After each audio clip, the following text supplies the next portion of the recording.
What happens to your debt in the event that the dollar collapses? What happens to your silver and gold?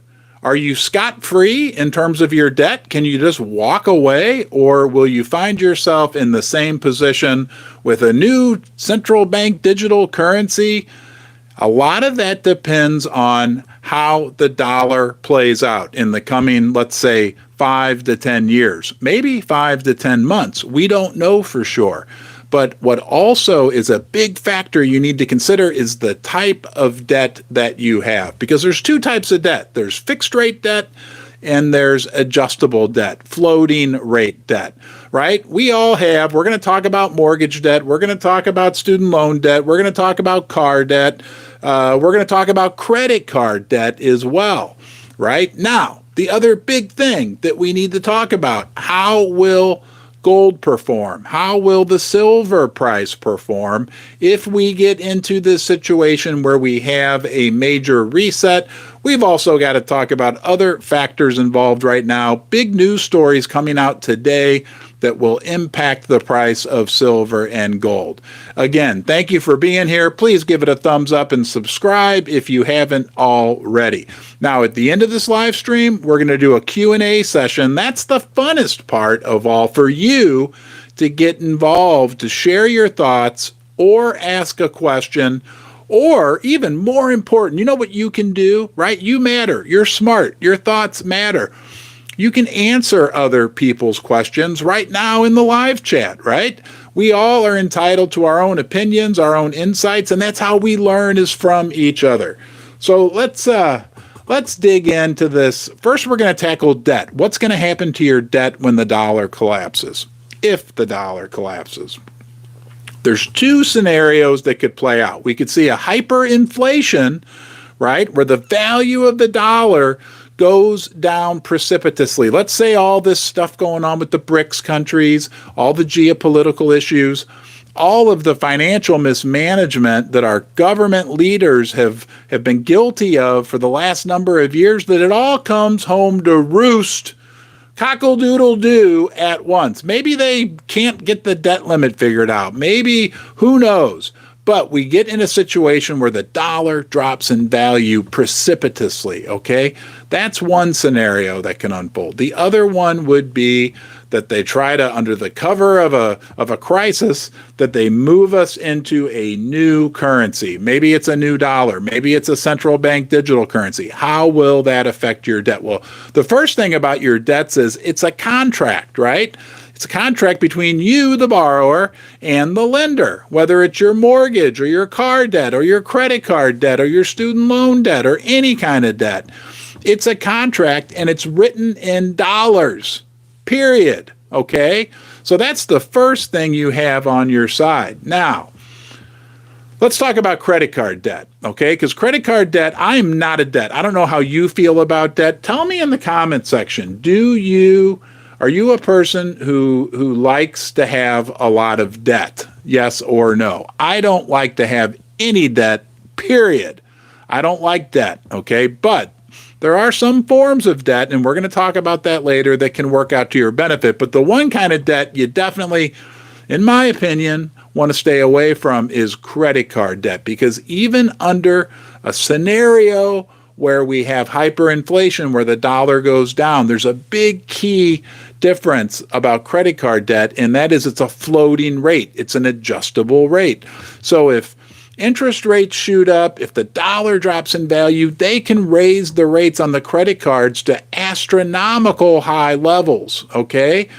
So even though the value of the dollars is going down and you may have a lot more dollars because they're everywhere, it's not going to matter, because the amount of the debt on the credit card will continue to go up. It will outpace, right? It will outpace the devaluation of the currency. So guys, look, I'm telling you, credit card debt is not a good idea. Not at all. And I hear people talk about buying silver and gold, racking up their credit cards to buy silver and gold. The problem is all that debt that you have on those credit cards, if the dollar does go down in value and silver and gold does shoot to the moon, the rate on those credit cards will also shoot to the moon, and the bank is going to win. So just my opinion, not financial advice.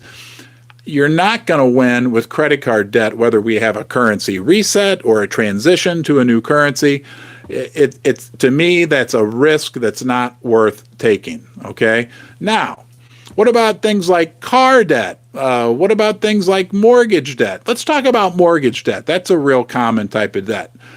You buy a house, you take out a mortgage. It's a contract you've signed in dollars with the bank, right? You're going to pay them back over 30 years, $300,000, let's say, and you have a fixed monthly payment and you have a fixed rate, okay, a fixed interest rate. That's the big, huge key difference. You have a fixed rate on your mortgage. Now, let's say we have a hyperinflation, or we'll do the hyperinflation scenario first. We have a hyperinflation, and the value of the dollar drops horrifically, right? Your debt is still that fixed amount at that fixed rate. If there's a hyperinflation, and let's just say, for instance, you have a $300,000 mortgage, and over a 3-year period, I know this sounds astounding, but we have hyperinflation.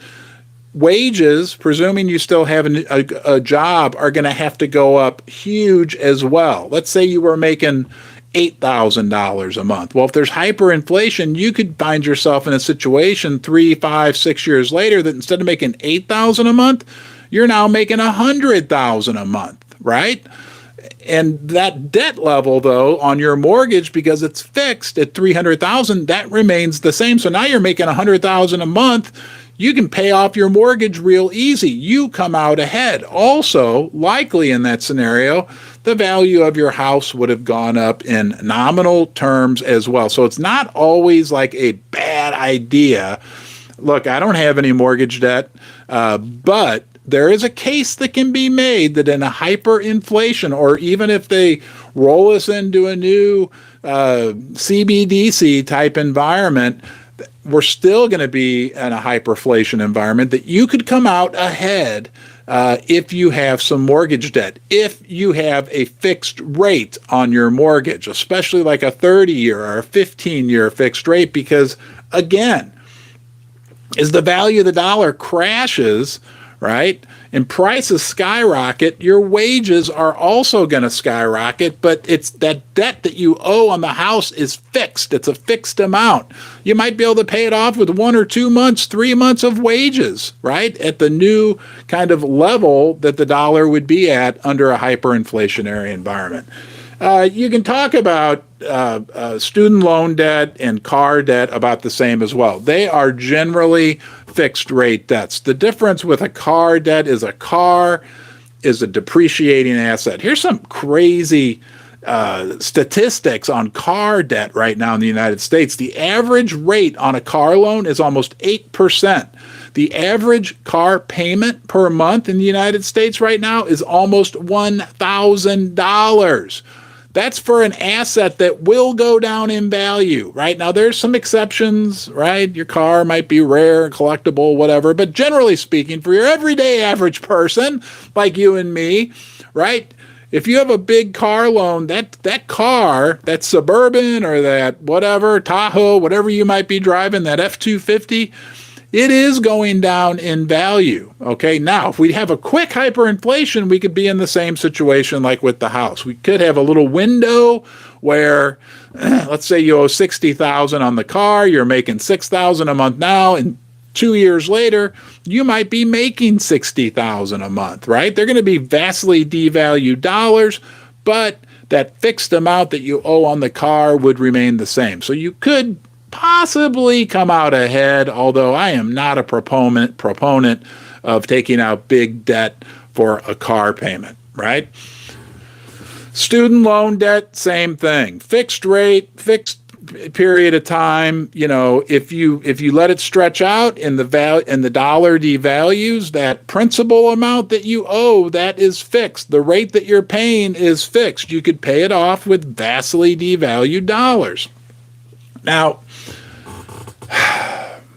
the question when we get into this is, what about if we get transitioned to a different currency, a CBDC or a new dollar per se? Okay. The dollar, our traditional normal dollar, collapsed. Now we're going to a CBDC. In theory, there's a chance that certain debts would almost need to be forgiven if all they can do is devalue. I don't know. Mathematically, it's almost impossible that we face anything other than a continued inflationary environment, because if they move all the debts onto the new currency at a roughly the same value, well, that's what caused the problem in the first place. Does that make sense? Right? Does that compute? So they're almost going to have to either vastly inflate everything away, right, or hyperinflation, or do kind of a debt jubilee, a debt forgiveness. Now, that's not out of the question, but we got to remember that it's almost impossible for them to keep all the debts that are in the world intact and move it into a new system at the current value levels, because the debt is the problem. $370 trillion in debt in the world. I mean, come on. It's going to be interesting. Let's check out some of the comments here. Hey, if you're just picking up now, we're going to do a question and answer session here at the end of the video where you can participate, where you can ask a question, where you can answer other people's questions, okay? Or if you have a topic you want to discuss, we can talk about that as well. I appreciate you being here. You do need to be subscribed to the channel. That is free. If you want to leave a comment, come join us in the basement. We're a group of like-minded people that like to talk about silver and gold, general finance topics like today, right? Now, what's going to happen to your silver and gold when the dollar dies? Now, that's an easy answer, isn't it? Look, there's only so much silver and gold in the world. If we have hyperinflation, it's been proven in Venezuela, Zimbabwe, Weimar Germany, wherever you want to talk about it, the hundreds, maybe thousands of times over history that there's been periods of hyperinflation. Gold and silver will protect you. Gold and silver will retain their value. They've been doing it for thousands of years. Remember, we've only been off the gold standard in the United States since 1971. It's not that long ago, and it's only supposed to be temporary, okay? Gold and silver are the base of all money. That's a fact. Platinum as well. Our friend Neil's here with us today. We gotta talk about platinum. Hello, Daniel Cassidy. Other big news going on right now in the world. Apparently, the debt ceiling negotiations are back to being contentious. If you notice that, like one day, oh yeah, we're going to get a deal, we're working toward it, and then the next day it's like, oh no, we can't agree on anything. I said I'd only repeat this one more time a day, and that is 2011, we did have skyrocketing silver and gold prices in the wake of contentious,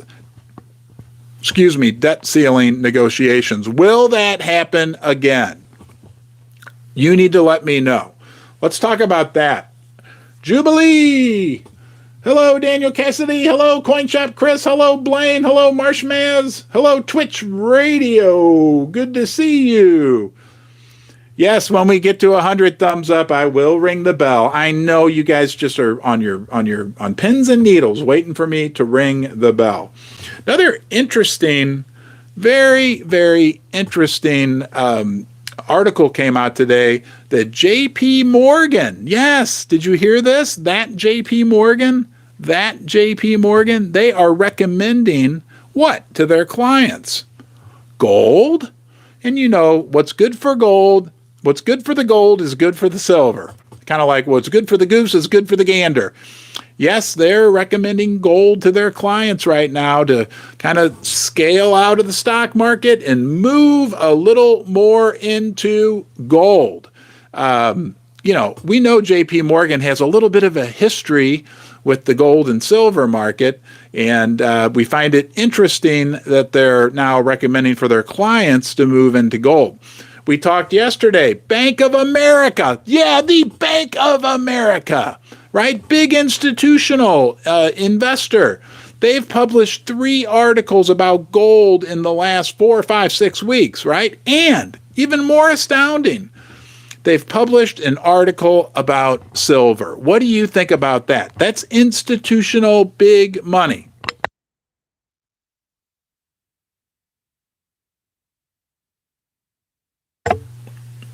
When the institutions start paying attention, it's time for us to start paying attention. Of course, we had the big BlackRock news. BlackRock bought, I don't know, whatever it was. I think they have $170 million now worth of PSLV, physical silver.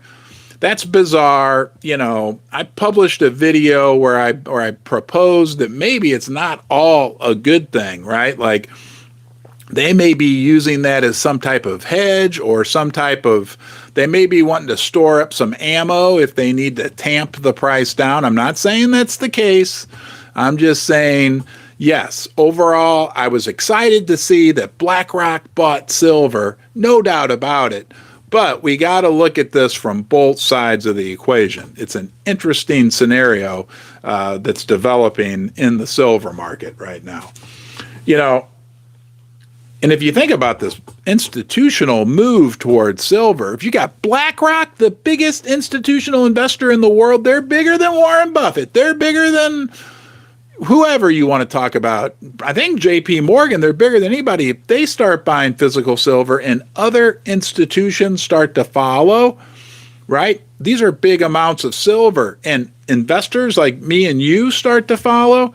There's not much silver at the COMEX. There's not much silver at the LBMA. And there's certainly even less and less silver at the Shanghai Exchange because they too are experiencing what many people are calling significant or precipitous outflows from their physical inventory. Where's all this silver going to come from? Oh, I know. Yeah, I just got off the phone or off a video call with Jorge Ganoza, the CEO of Fortuna Silver. Ask him how easy it is to find, build, and develop a silver mine. It's very difficult, not to mention the fact that Mexico, who produces almost 25% of the world's silver, they're passing new mining laws which are making it even less attractive for companies to even think about building a mine and operating in Mexico. So where's all this silver going to come from? Well, I'm sure we have a surplus of silver, right? All right, there's more silver being mined every year than anyone could demand, right? Isn't that the case? No, wrong. Check out what the Silver Institute says about supply and demand in the silver market. The mines are putting out 800, 900 million ounces of silver per year, all mining activity, okay? There's like 1.2 billion ounces being demanded from industry, from you, from me, right? From all sources. There's a lot more demand. This is real simple, guys. There's like 300 million more ounces of silver being demanded every year than's being supplied by the mining industry. So, I love silver. I always seem to talk about silver. The supply-demand fundamentals for silver look very, very attractive. All right, let's do some questions and answers. Now's your chance. I command you. Tell me something witty in the comments. Ask a question. Challenge me on something. Let's get down to business. All caps would be appreciated.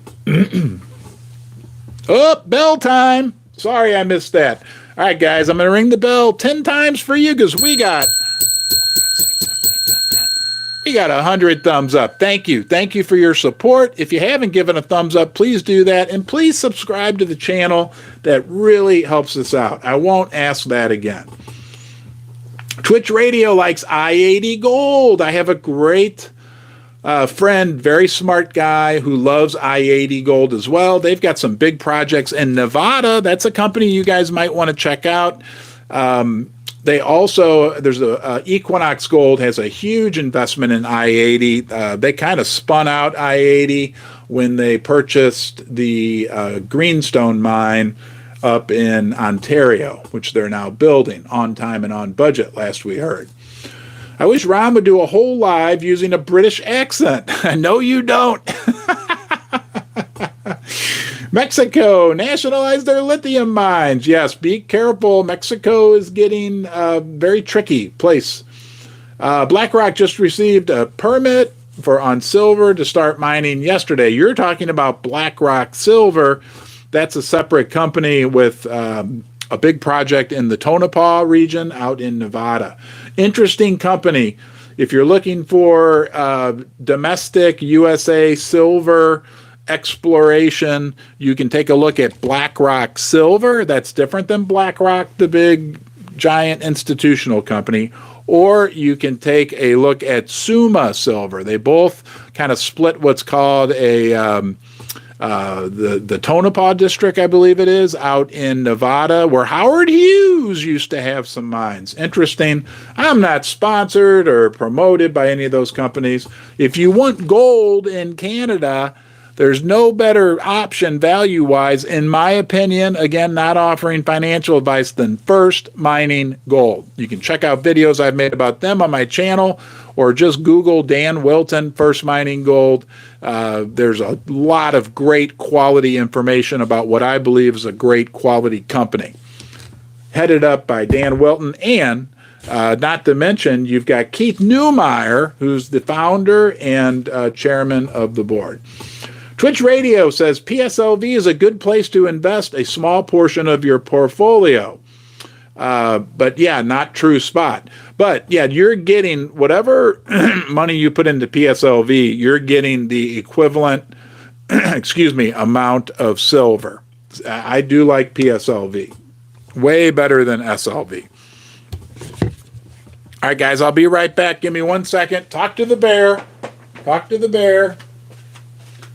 You're talking to a stuffed bear.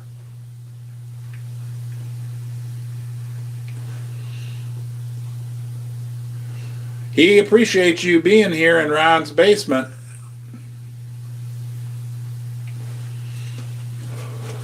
All right, I'm back. Thanks for waiting. Thank you. All right, come on, man. I need you to give some good questions. Some good comments. Hendo. Hey, Neil. Good to see you, Neil. Neil's Hondonacy, FFMGS. First Mining, yes. I love First Mining. Doc Ride, good morning, Silver Long friends. Daniel, hello, bear. Snakebite. Hey, awesome. Snakebite is 20 ounces away from hitting his goal for silver. Let's all say congratulations, Snakebite. Congratulations minus 20 ounces. The bear says he's hungry. Oh, I'm sorry. Next time I'll move the chair. Is the bear a Republican? I don't know. I'll have to ask him that offline. Does the bear get his own red shirt? Yeah, when gold hits $2,500, that's why he's blindfolded. The blindfold comes off, and the bear, I might even give him this shirt, because I've got 2 other spares that I haven't started wearing yet. Hello. What are we congratulating on? All right. So they're saying we have like 11 days left now until the old debt ceiling will be breached. I don't know. What do you guys think about that? Do you think that would be constructive for the gold and silver price? I want to hear about what you think about that in the comments.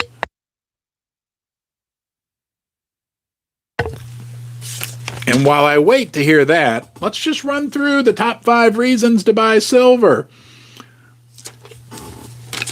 You know, I will talk about this. I don't know how you feel, but to me, this is the most critical, exciting, invigorating, positive component, support structure for the price of silver and gold of anything we can talk about, okay? Rick Rule talks about this, but Rick Rule didn't invent this. Rick Rule's just a normal guy like me and you. Guys, there is so few, such a small sliver of people and money in the precious metal sector right now that if it even goes back to its average level, you're talking 4 or 5 times as many people and money coming into precious metals. If we have like a hyperinflation or a currency collapse like we talked about earlier, we could go way above the average, right? We could have, instead of right now, it's 0.5%. That's 1 in 200 people are invested, $1 in $200 are invested in the precious metal sector. 1 in 200 investment dollars. The asset that central banks around the world are buying at a record pace. Let that sink in for a second, okay? Let's let that sink in. What do you think it means that the world central banks are buying gold? And when we talk about gold, we're talking about the silver price as well. At record levels since the 1960s. 1967, I think they said there was one time when central banks bought more gold. That tells me, right, these are the most sophisticated financial institutions in the world are buying precious metals. What does that tell us? Are you going to have that experience where 2 years from now we look back and we think, oh, I should have put more money. It should have been so obvious, right? But at the same time, 0.5%, that's $1 in $200, maybe 1 in 500 people are investing in precious metals. So if we get back to the average 2%, that's 4 times as much money. But if we go to, let's say, 6%, what's that? Well, that's 12 times as much money. What do you think that's going to do to the price, right? The value, right? Like when we have a little bubble in gold and silver, I mean, let's think about that for a second, right? We could get, like, we've had a bubble in Bitcoin, we had a bubble in tech stocks, everything else, a bubble in bonds, bubble in debt, everything else has been in a bubble. Who hasn't had a bubble?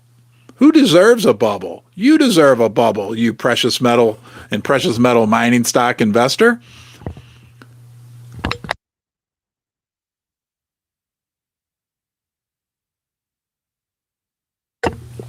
If we get a bubble, hey, maybe 10% of the world's financial assets go into gold and silver. It's certainly been that high at points in history.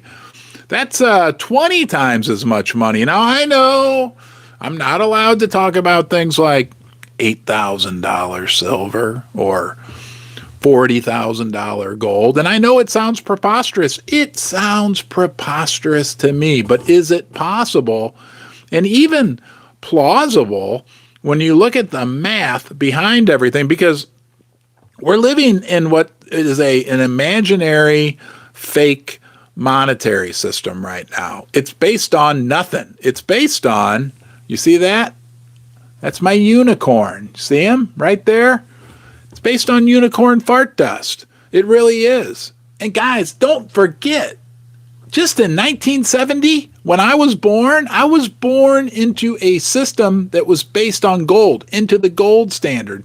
You may have been as well, right? Let me just ask you that question. This will be fun.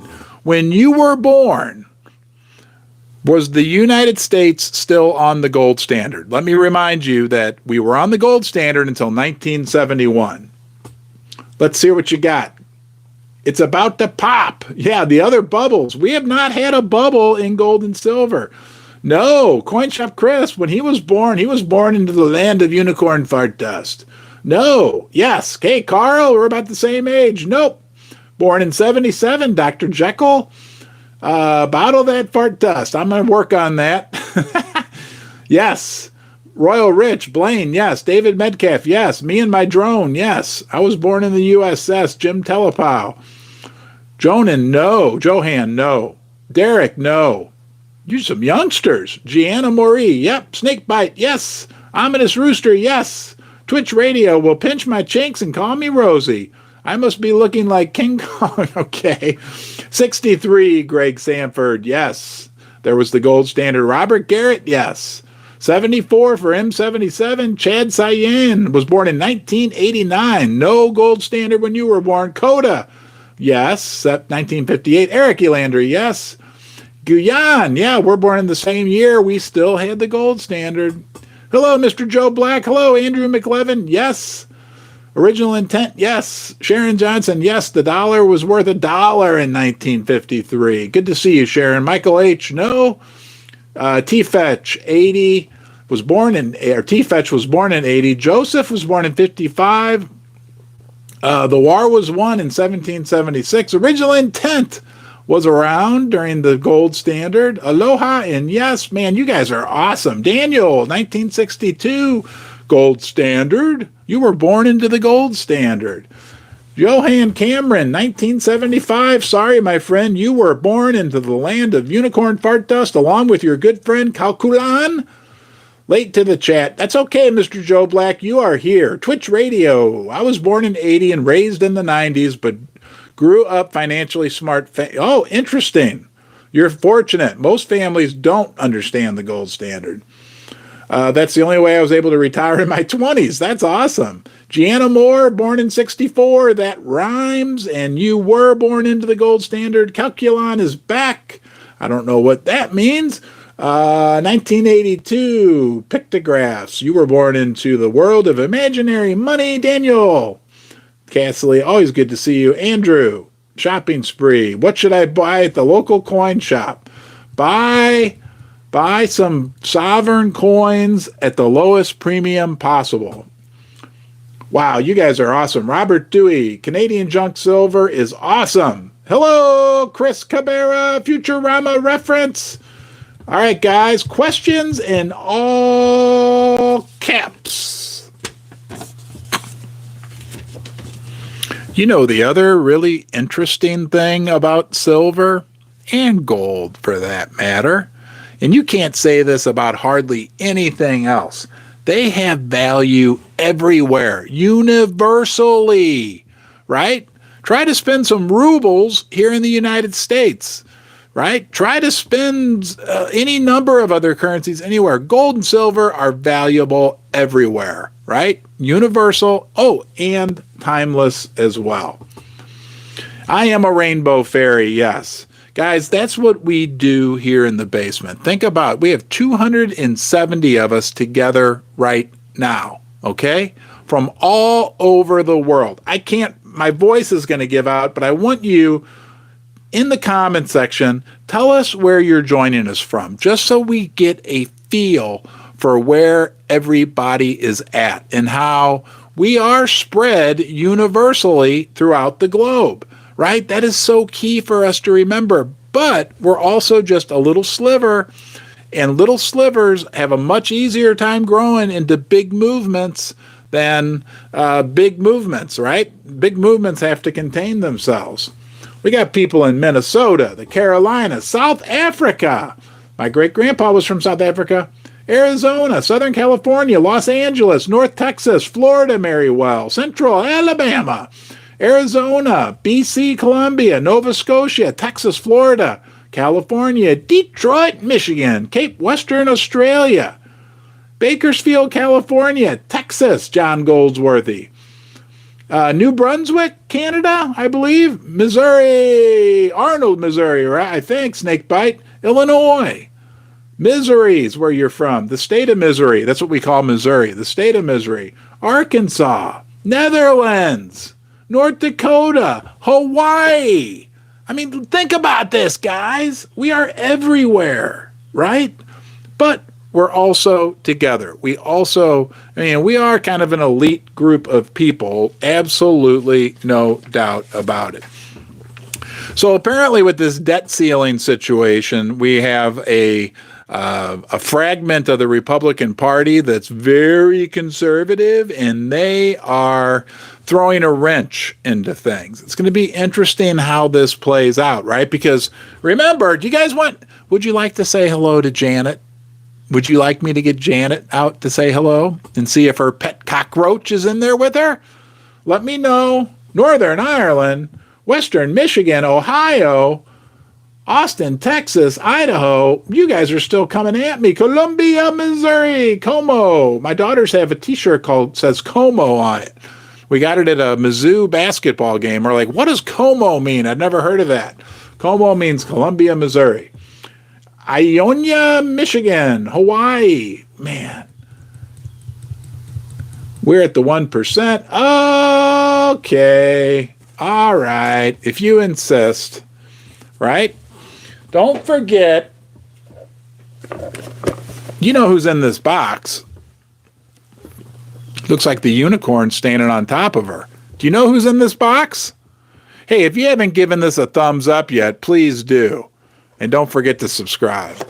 That's right, our old friend Janet. Hi, everybody. If the debt limit doesn't get resolved, we have catastrophe on the horizon. No more boxes. No more boxes. All right. Yeah, things could get ugly. Hey, I appreciate you joining me today. I want you to take care, and I will see you soon. Bye-bye.